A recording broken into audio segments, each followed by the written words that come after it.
Hi Pisces, welcome to your general tarot tune-in. If you're new here, welcome to my channel. This is Tarot with Netta. This reading is for Sun, Moon, Rising, Venus, and North Node in the sign of Pisces. As always, take what resonates, leave what doesn't, and if the reading doesn't resonate with you, check out your other placements. Cross watchers are welcome here, and if the reading does resonate, leave a like, comment, and subscribe. So I picked out one card from the Divine Animals Oracle. You've got the snake. Creation, number 43. I'm getting Kundalini vibes. Okay, so let's read the description. Number 43.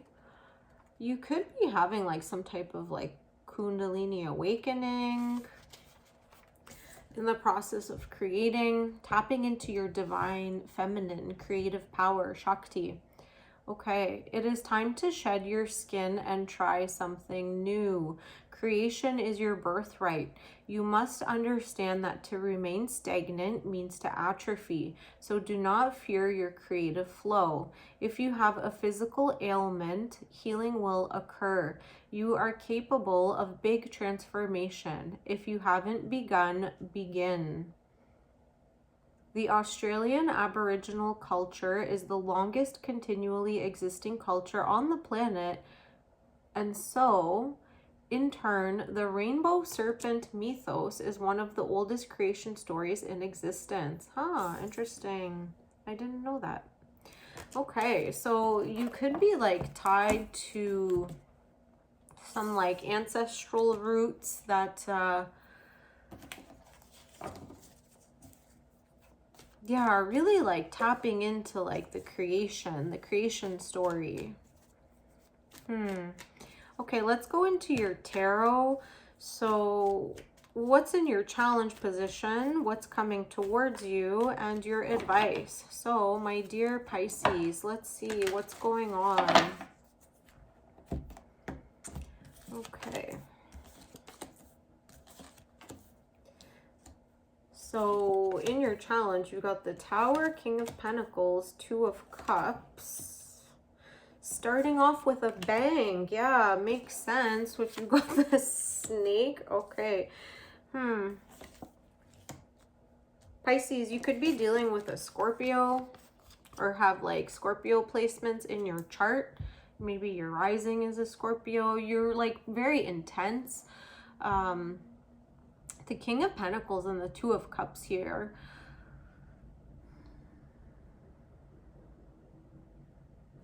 I'm seeing, yeah, like some kind of like breakup or ending. The Tower, like these three cards in a row, like these two are nice, you know, you've got like a strong masculine, financially successful. Maybe it's a guy that works in finance. Two of Cups here, I see this as like more of a lover card, you know, lovers, an equal give and take of emotions, an exchange of emotions, cups. The Tower though, starting your reading. Yeah, I just did Aquarius's reading and they also got the Tower. The way that I saw their Tower card was like that, you know, the general way that we would describe the Tower, like a dismantling of a structure in order to make way for the new, but also like an enlightenment, like a spiritual activation. Not a very pleasant experience. If you've ever been through one, you'll know they can be quite frightening and like jarring, like when that veil comes down and you're like seeing, you know, your surroundings for what they really are, or like on a different energetic level. Yeah, it could be that like you're in some type of partnership and either you identify as the masculine or the masculine, your partner. They could be going through like a spiritual awakening, some type of like jarring experience that is not very pleasant. And one of the reasons why I'm leaning towards like a spiritual awakening is because you've got the creation snake here. You know, I said right off the bat, like Kundalini yoga awakening even. It could be something that came about through like a tantric sexual experience, you know, maybe you're kind of like playing around, like goofing around and accidentally like activated that Kundalini yoga. Sorry, I'm doing laundry and that washing machine is it's making so much noise right now. All right, I hope it's not like too loud on the video.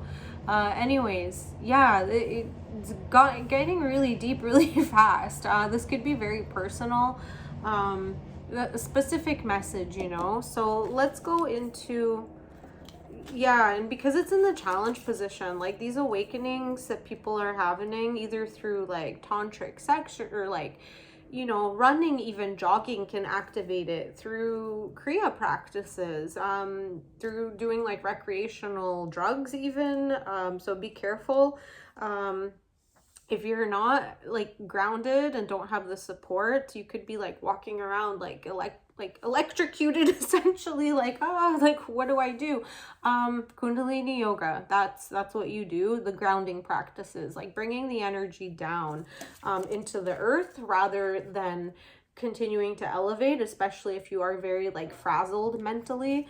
Okay, Pisces. So what's coming towards you? Wow, you've got the star right in the middle. You could be dealing with an Aquarius. Page of Pentacles and Four of Swords. Yeah.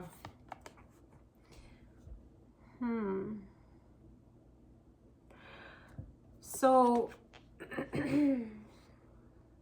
there could be a focus on like restoring something from childhood, something that might have been broken, like a physical object that might have been broken, maybe some type of like heirloom, or inheriting something that like was supposed to belong to you for a long time and like now it's coming into your hands. With the star and the Four of Swords here, there's going to be a need for deep meditation in order to really embody this like star energy. You could be connecting to your star family as you're going through this awakening process. The Pleiadians, Sirius star system, Arcturians, you know, you'll know intuitively if you connect to one or more than one or none at all. You know, it could be something completely different. But yeah, just keep an eye out, you know, for any like synchronicities. You could be like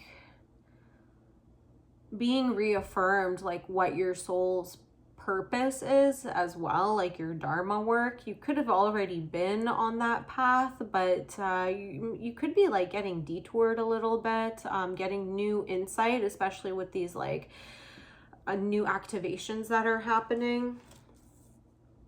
Yeah, this it could be like a coin, jewelry, something small.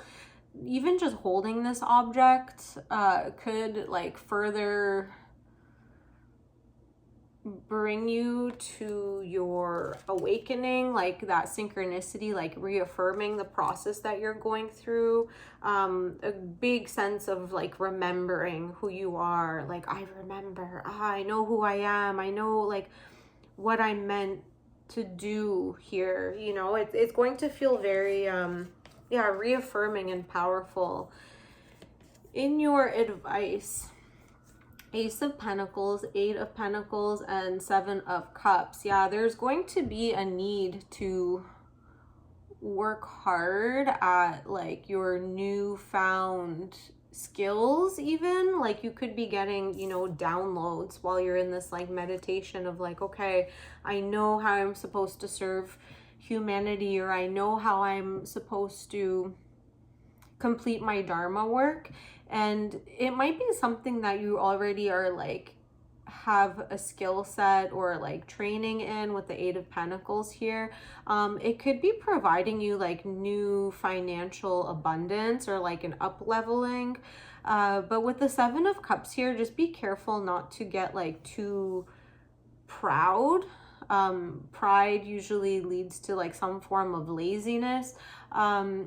and not like going down too many rabbit holes, especially, you know, when we have those like very powerful spiritual awakenings. We tend to go down any rabbit hole that has like a significant keyword that might like feel familiar.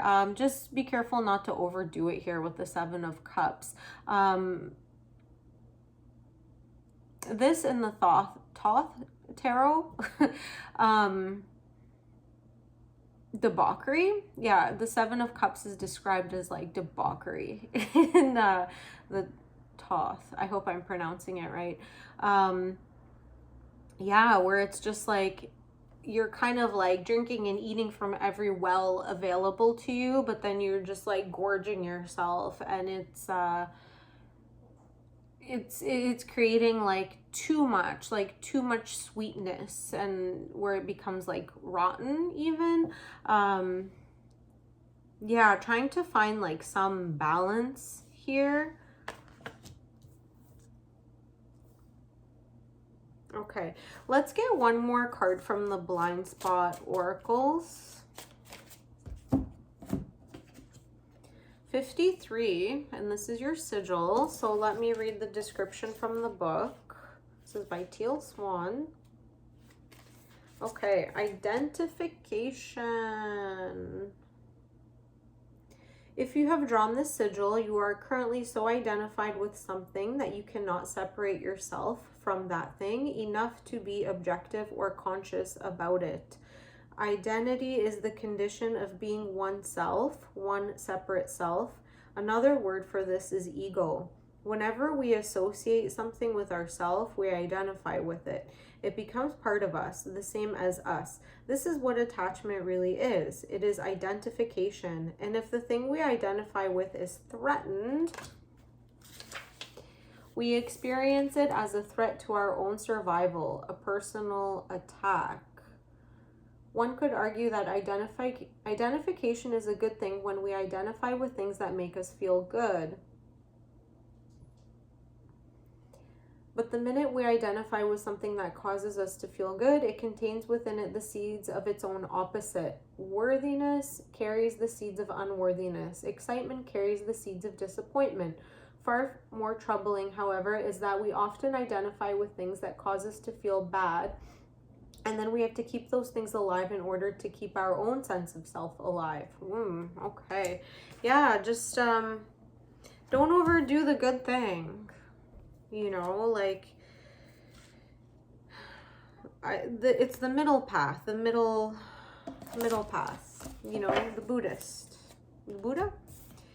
you know, especially with all of these like upgrades in humanity and DNA upgrades, like starseed activations, it can get very tempting to just like gorge ourselves in it and think that we're like above it all. In some way above the human experience, which unfortunately, like if you are a human and that's how you've incarnated at this time, you're going to experience human trials and tribulations. So walking the middle ground. Okay, yeah, the star here. So she's got 1 foot in the water, 1 foot on land. So finding that balance of like the astral realm and the physical world, you can walk along both, but you know, once you start going too far into one or the other, and your identity begins to attach itself with one too much, you know, and that's who you become. There's like a lot of like the negative attachments, you know, the yin and the yang, they start to surface as well. So it's going to be a learning process, and that's why these awakenings, they're quite frightening, because they expose that yin and yang aspect like so clearly. It could be that, you know, this love partnership, like you feel this like sense of like unconditional love that you've never felt before, and it's like a terrifying feeling for you, where you just feel a little bit knocked off, like how do I walk between this world of like love when inherently there's intense underlying and, you know, unprecedented I'm not even gonna bother loss, you know, love and loss, like they go hand in hand. So I think, yeah, you're kind of like oscillating between the two during this like process. So finding the middle ground is going to be super important for you. Okay, my Pisces, I'll leave it there. Let me know if it resonated, and I'll see you on the next one. Bye.